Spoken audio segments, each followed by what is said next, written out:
Bebam água. Eu sou mais que vencedor, sendo que eu sempre fui o segundo em tudo que eu vivi.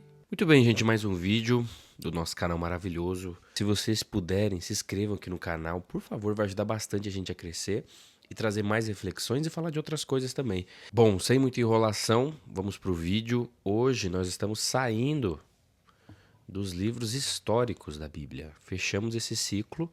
Obviamente teve muita coisa que a gente não viu. Esse é um plano para você ler em 30 dias. Ah, mas você não está postando um vídeo por dia. Não estou, meu amigo, porque essa é a vida real. E na vida real, embora todo mundo goste de ser bonitinho, fofinho, falar que lê a Bíblia e ora todo dia, eu faço meu devocional. Gente, a vida real, a gente é inconstante, cara. Se você fosse tão constante com tudo na tua vida, assim, você, por exemplo, não teria problema para perder peso. Você não teria problema com o seu trabalho, nas suas relações. A gente é inconstante em tudo, gente, mas tem gente que quer vender que na nossa vida devocional a gente é super disciplinado. Não é verdade, gente. Aí as pessoas vão falar, não, mas você tem que ser constante em pelo menos uma coisa, que é na sua vida com Deus. Eu concordo com você, mas a vida com Deus não se resume a ler a Bíblia. Desculpa falar isso, mas é a realidade.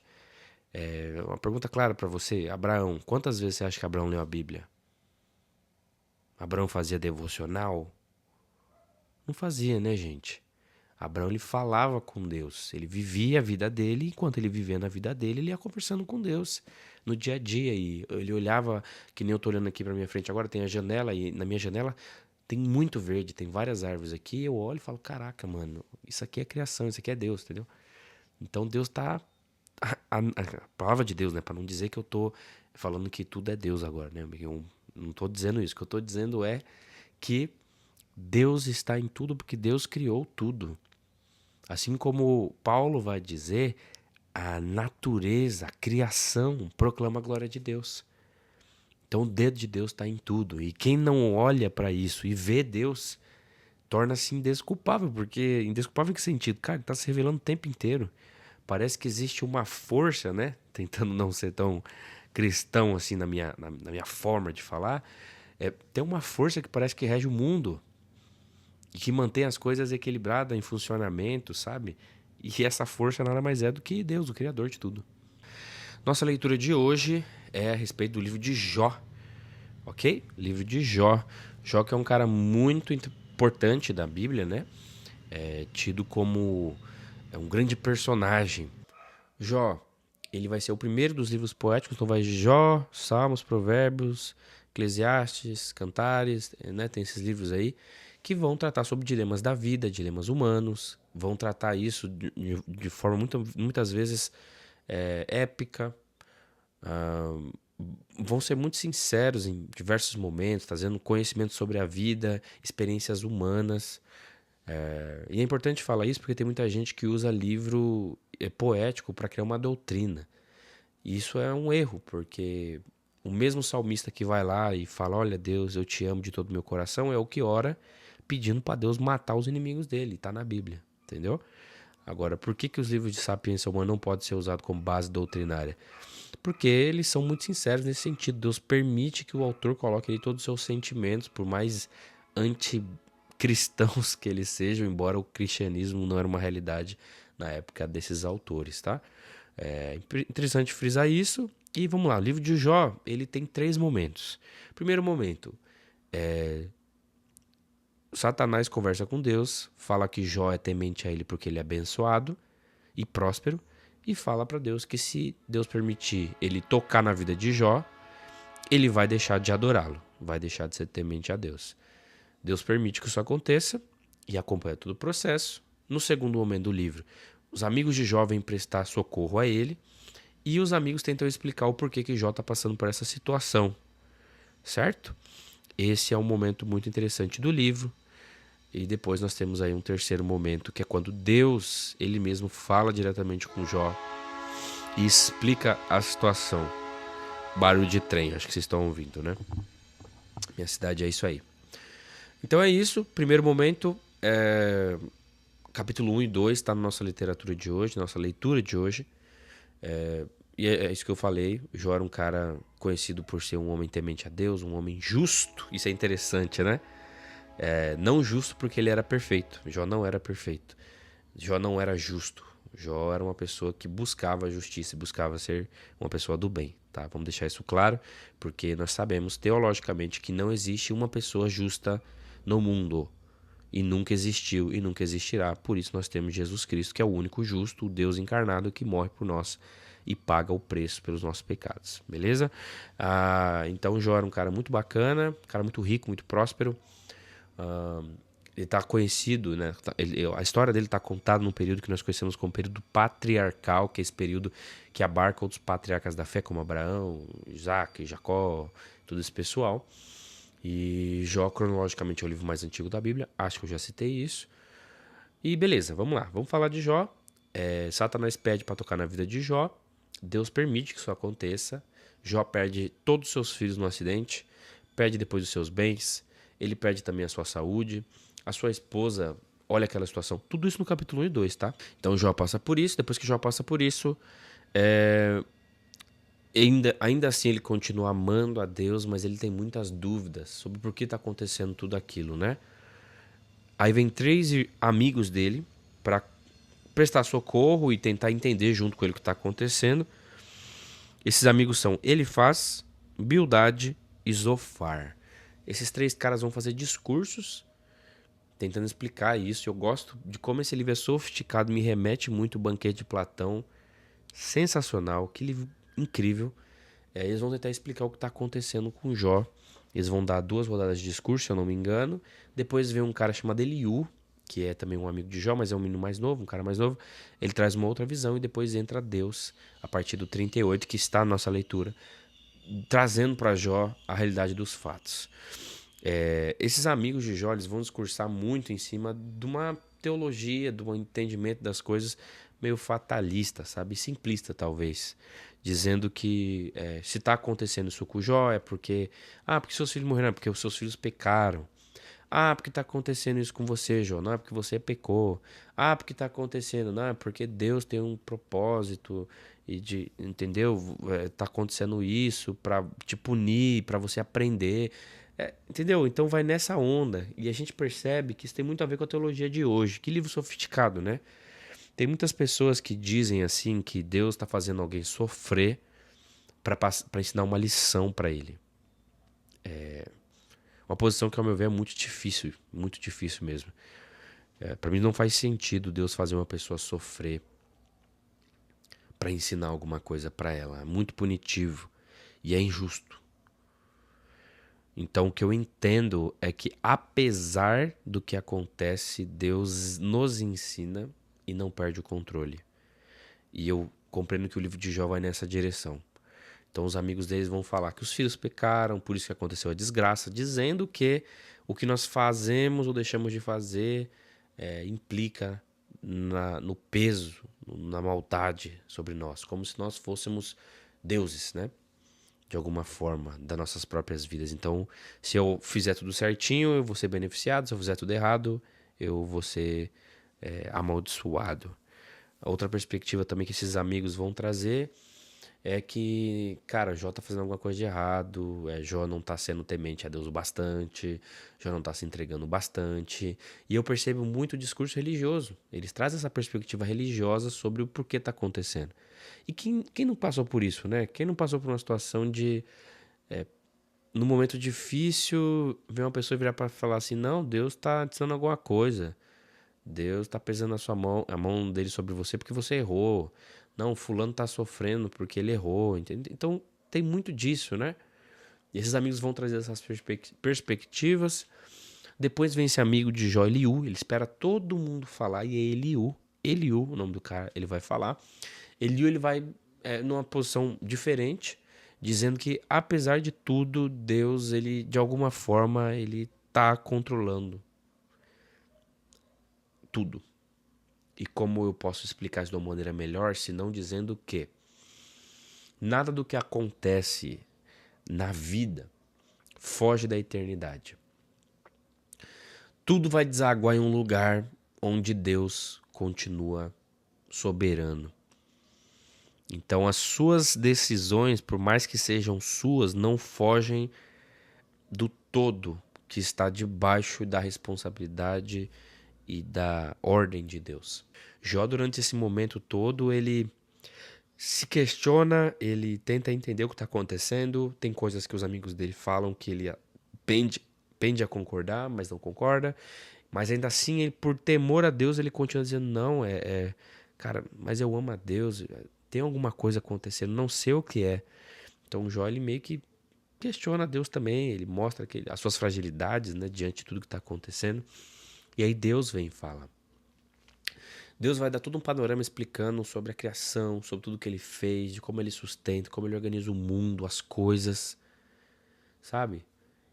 E aí ele vai dizer: Jó, você sabe como é que eu faço isso? Você consegue entender? E Jó fala: cara, não consigo, não faço ideia de como é que você faz para uma árvore ela sobreviver por centenas de anos sem sair do lugar. Eu não sei como é que você faz para que todas as coisas vivam e existam de maneira harmônica e um ajude o outro. E aí eu gosto muito da ideia de ecossistema dentro da biologia, que a biologia vai dizer que cada ecossistema ele tem ali uma série de espécies que fazem com que a relação entre elas faça com que todo mundo viva e coexista. E aí quando você tira uma espécie ou quando você interfere num ecossistema, aquilo se desmantela e pode até acabar. Um bom exemplo disso, vocês devem ter assistido alguma coisa na internet sobre isso já, a questão do javali, que não é um animal brasileiro, e ele foi trazido para cá e ele está acabando com vários lugares aqui.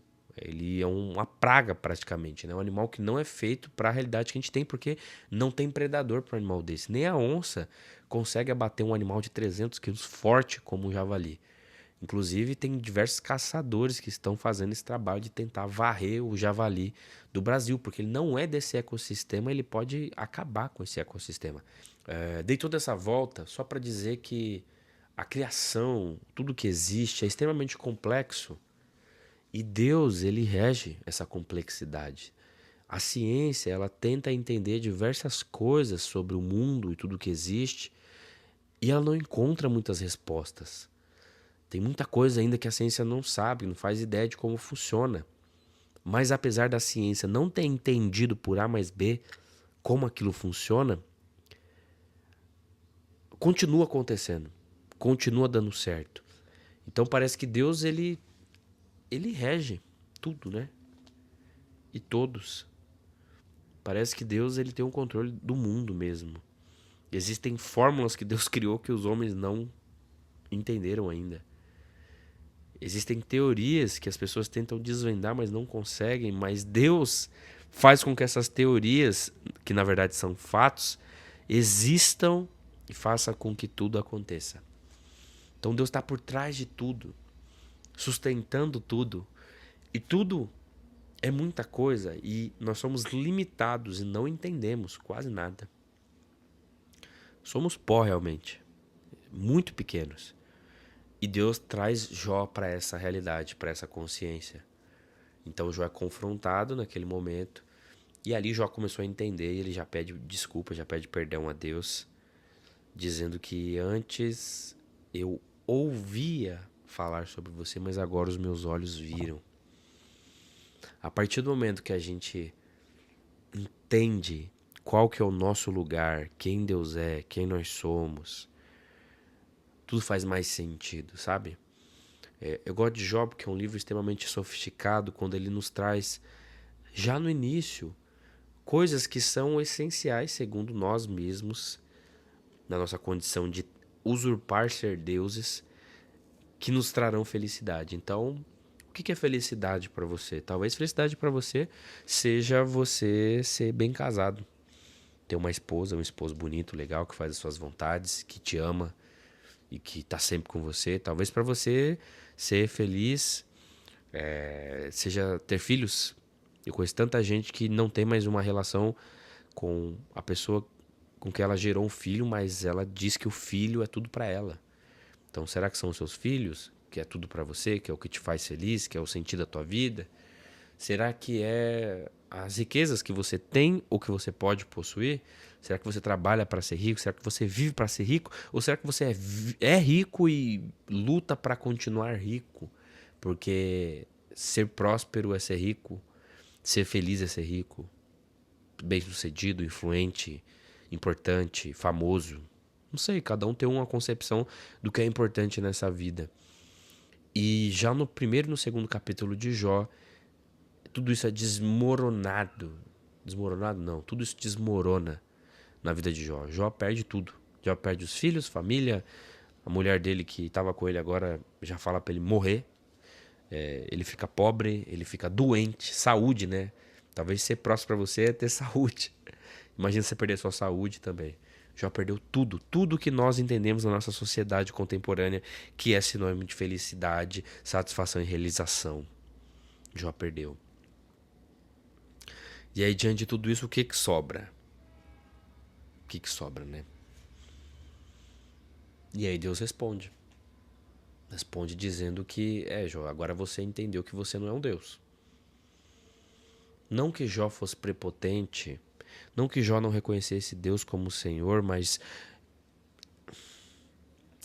é difícil falar isso, mas a mente humana, ela tenta entender o que não se entende e por isso ela dá explicações irreais e imperfeitas para coisas que transcendem o entendimento. Jó tentou explicar. Jó, embora amasse a Deus, tratasse Deus como Senhor, quando ele perdeu tudo, ele tentou achar um motivo, ele tentou entender, ele caçou ali alguma coisa que fizesse sentido. Mas a verdade é que Jó entendeu no fim que tudo que nós podemos fazer é confiar em Deus. Porque se Deus quisesse, ele estalava os dedos, se é que ele tem dedos como nós temos dedos. Isso aqui acabava. Tudo isso daqui é passageiro, é transitório. Tudo isso daqui acaba, tem começo, tem meio, tem fim. Tudo isso daqui é imperfeito. A única coisa perfeita que nós temos é a presença de Deus. Se perdemos aí realmente perdemos tudo. Jó tinha esse entendimento, vivia a partir dessa realidade, mas quando ele perdeu tudo, ficou bem difícil. E ele começou a tentar caçar uma forma de manipular Deus, talvez seria essa a resposta, talvez alguma forma de corrigir os seus erros e aí tornar-se apto a receber algo de Deus, ou entender o porquê que ele foi punido por Deus. Tudo isso entrou em debate. Mas no final Deus traz a sua sentença dizendo que, cara, posso ser sincero? Tem respostas que você não vai ter. Tem coisa que você não vai entender. E você não vai entender porque quem é Deus sou eu. E quem é criatura, quem é filho, quem é humano, quem é limitado é você. Então, entenda que tudo que está aqui é passageiro, tudo está passível de perca, tudo que você tem não é seu, porque pode ser perdido. A única coisa que você, de fato, pode fazer é confiar em Deus. Inclusive confiar para entender que se amanhã acontecer alguma coisa e você morrer, porque todo mundo está sujeito, você acorda do outro lado em Deus. Ah, então Deus tem um propósito para fome na África? Não, Deus não tem um propósito para fome na África. Não, então por que Deus não resolve a fome na África? É porque o povo é mau? É porque o povo pecou? Porque Deus é ruim? Não, a fome na África é consequência de uma realidade finita. A fome da África é consequência de um mundo escasso de recursos, com pessoas que submetem outras a perder tudo. A gente sabe que o mundo passou por diversas guerras, povos subjugaram outros povos, saquearam o país, enfim, tem muitas complexidades nessa história e todas elas são finitas e estão debaixo da realidade, daquilo que o homem, tentando ser Deus, pode produzir. Mas apesar da fome na África, Deus continua sendo Deus. Deus continua encontrando as pessoas naquela situação. Deus continua dando a elas tudo que elas podem ter, que é a sua presença. Deus não está preocupado com a sua matemática. A sua matemática é tendenciosa, ela busca o próprio interesse, busca manipular Deus, busca benefício próprio, busca explicar de uma maneira simples algo que é complexo. A melhor coisa que você pode fazer é viver da melhor forma possível, sendo uma resposta aos seus dilemas, aos seus problemas, e confiando que Deus, Ele te ama. Ele te ama e isso aqui é transitório, e que apesar de tudo que acontece, Ele continua sendo soberano, e um dia isso vai acabar. Toda dor é por enquanto, toda realidade terrena é por enquanto, o mundo é finito, isso vai acabar em algum momento. E quando tudo isso acabar, aí nós vamos entender que só tem Deus. Deus é tudo que nós temos. Deus é o que faz tudo existir, que faz a natureza de alguma forma parecer viva e harmônica. Tem dilemas que a gente não entende. E ser honesto com as nossas dúvidas é um caminho muito interessante. Tem muita coisa que eu não entendo ainda, tem muita coisa que não faz sentido pra mim. Mas o que eu entendi do livro de Jó, e aí quando Jó exclama isso, olha, antes eu te ouvia só de falar, mas agora os meus olhos viram, é que apesar de tudo eu tô crescendo, eu tô avançando. Eu sinto que eu tô no caminho certo, é o caminho da renúncia, é o caminho de você descortinar esse Deus que você coloca em você mesmo, esse Deus que nós criamos, onde nós começamos a achar que nós somos mais ou menos merecedores de algo, que nós manipulamos as nossas situações e que nós somos bons, que nós não somos.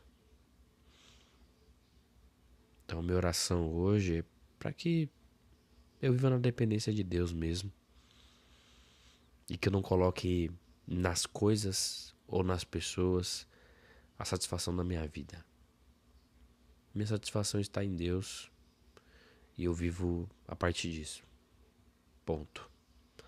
Gente, espero que tenha ajudado. Se ajudou, comente o que você acha aí. Vai ser um prazer ler seu comentário e a gente vai se falando, beleza? Um beijo então, tô bem reflexivo hoje e a gente vai se falando. Tchau, tchau.